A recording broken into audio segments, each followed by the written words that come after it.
Hello everyone and welcome back to our YouTube channel. In this video, I'm going to show you how to fix Epic Kids Reading app not working. First, to resolve this issue, we will first head over to our device settings. From here, scroll down and tap on General. Once you're in the General Settings tab, look for iPhone Storage option and tap on it. Over here, you can either search for the app or you can scroll down and look for it. Then, tap on the app. On the next screen, you need to tap on the Offload app option. A confirmation pop-up will come up. Now tap on the Offload app option here. It'll take a bit for processing, and then a reinstall button will show up. Simply tap on it to reinstall the app.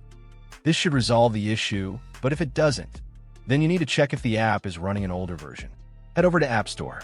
From here, double tap on this search icon in the bottom right corner, and then search for the app.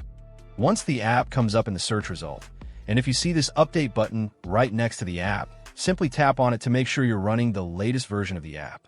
However, if you continue to encounter this issue, then you will need to completely reinstall the app, which usually resolves the problem. Head over to this screen the way we did before, and over here, tap on the Delete App option here to uninstall the app from your device. A confirmation pop-up will come up. Now tap on the Delete option here.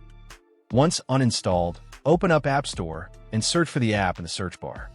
After the app comes up in the search result, simply click on this cloud icon to install it back onto your device. Hopefully, this resolves the issue. If it does, consider sending a super thanks to support our channel. And also don't forget to hit the subscribe button. We'll see you in the next video.